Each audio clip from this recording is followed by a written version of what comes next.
Hi Booktube, it's Amy. I thought we'd take a look together at an email I periodically get from the AbeBooks website looking at their most expensive sales.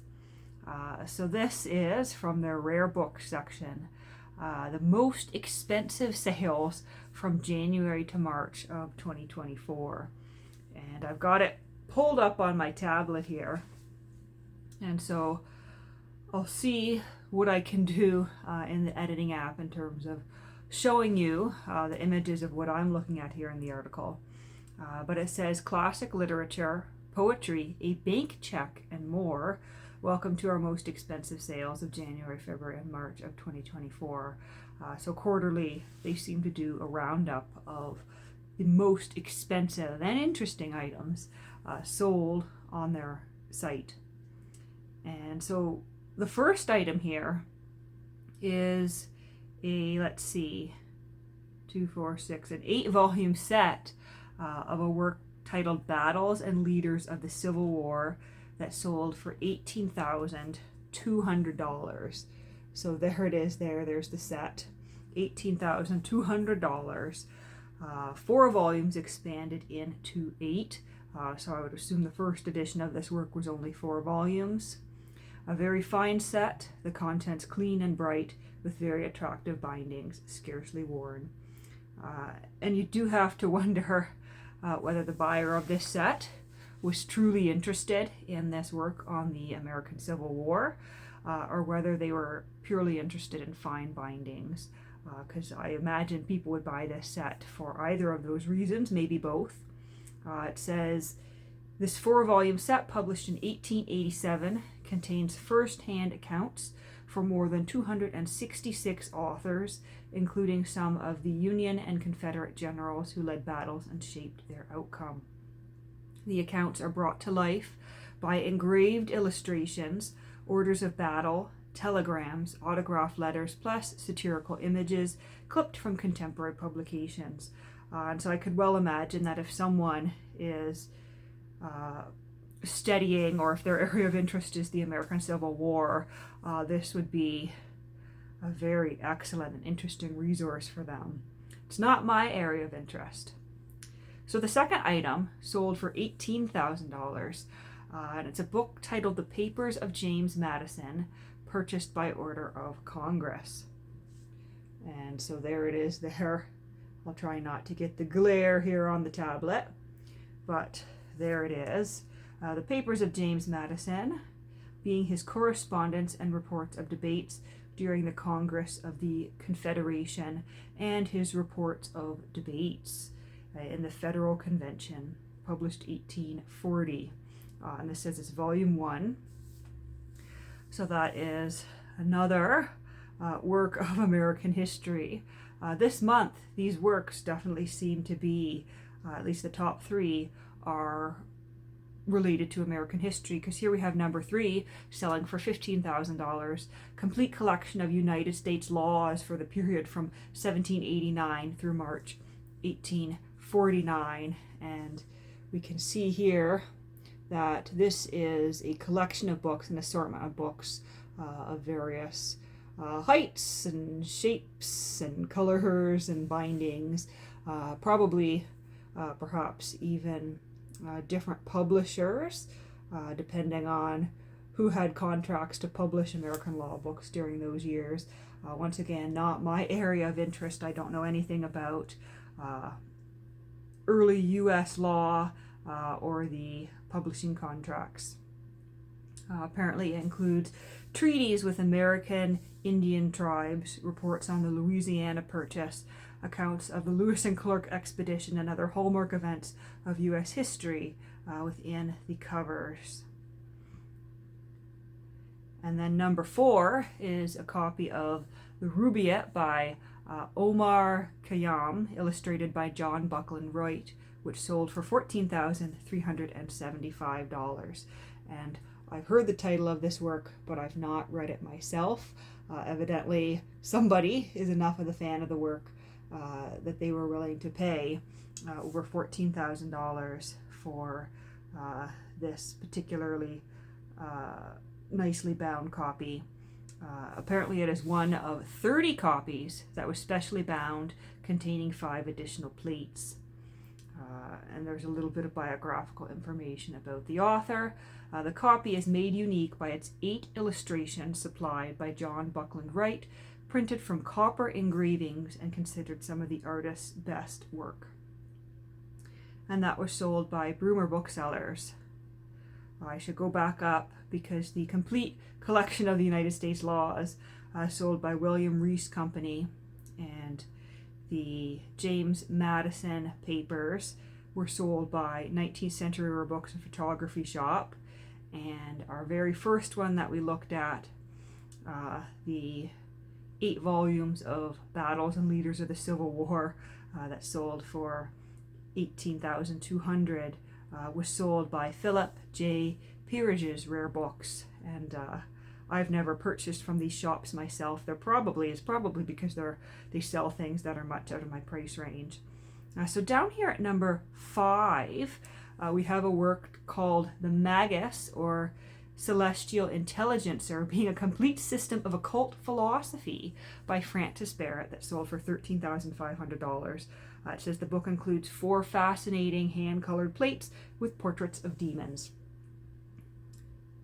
Those are quite interesting, and I can well imagine that someone who collects occult works, or perhaps someone who collects interestingly illustrated books, would have added this to their collection.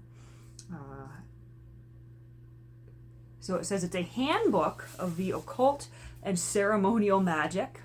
It can be credited with making magic more accessible to the masses.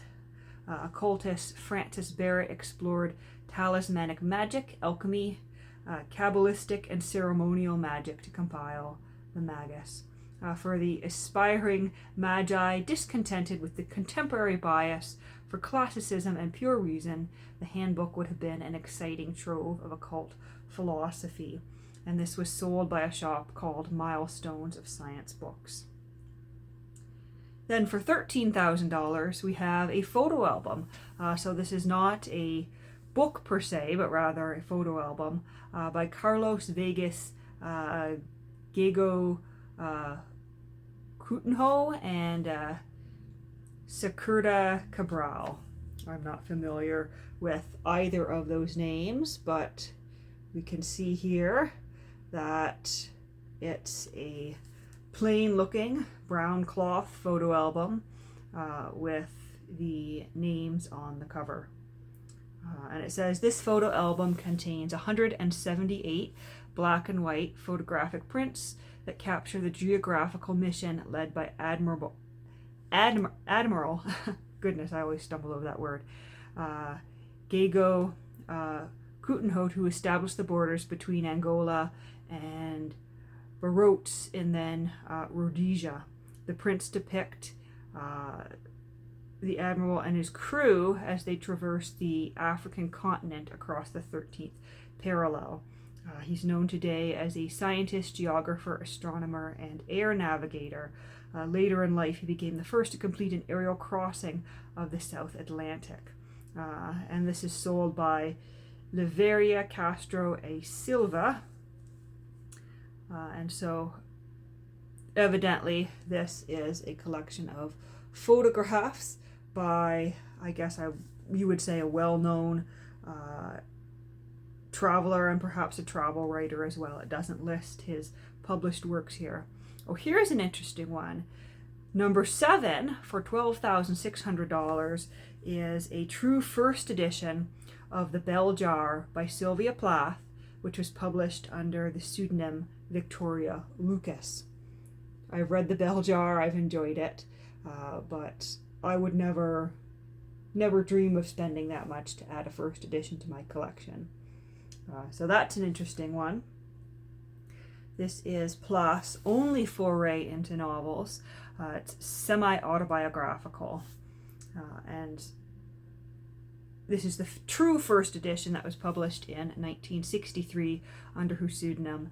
It is bound in the publisher's black cloth with its original unclipped dust jacket. At the request of her family, the novel would not be published under Sylvia Plath until 1967, and in the United States until 1971.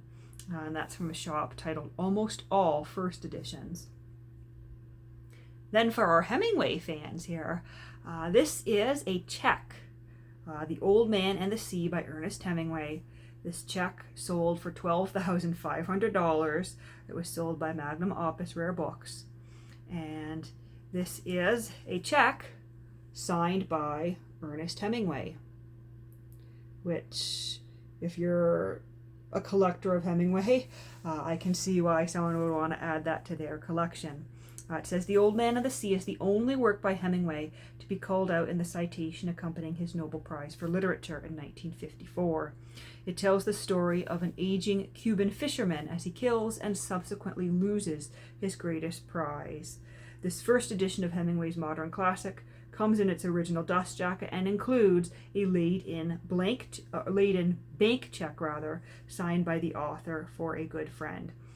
So it includes the book, which is not pictured here, and the check. And I imagine that part of the price is due to the presence of that check in the book. And then we have a map. So number 9, selling for $12,000, is Orbis Terrae Compendosa Descripto Quam ex magna universali Gerardi Mercatoris by Romuald Mercator. And I apologize for my pronunciation of all those words that are not English. So there's a map. It says, Mercator's Map of the World in fine original color, double hemisphere engraved world map with 4 lines of text in Latin, no text on verso. So that was Latin, and I do not understand or read Latin. It says he was a Flemish cartographer living from 1512 to 1594, famous for creating a world map using a new projection which laid out the globe as a flattened version of a cylinder, thus enabling latitude and longitude lines to be used to plot a straight route. Many may know Mercator's work without knowing it, as maps using this projection are often the standard today. Mercator has the further distinction of coining the term atlas. His atlas, published by son Romuald after his death, was the first collection of maps to use the term in the title. And this was sold by Daniel Crouch Rare Books Limited. So that's very interesting as well. I know there are people who collect nothing but early maps. And then down to number 10, Buddenbrooks, and this is a work by Thomas Mann selling for $10,595, 2 volumes from 1901 in this yellow beige binding. And it says, light brown Morocco leather bindings, gilt stamped labels, a first edition of one of the greatest novels in German literature. This handsome copy of Buddenbrooks features Morocco bindings and a gold embossed title on the spine. Buddenbrooks would be the first novel published by a young Thomas Mann, who lived from 1875 to 1955, and the one to make him famous. And so it was first published in 2 volumes in 1901, and it's become a cornerstone of classic German literature. And this was sold by Antiquariat J. Vorster, which I'm assuming is probably a German bookseller. And that's the end of the list there. So that is an interesting list for this quarter. In the past, there are things that I've personally found more interesting, but certainly the Hemingway check would be the thing that interests me the most on this list, along with, I guess, this complete system of the occult with the interesting, colorful images of portraits of demons. But if you enjoyed this, be sure to let me know, and maybe we'll take a peek here on the channel when Abe puts out their next list at the end of the next quarter. But I'll leave it at that for today.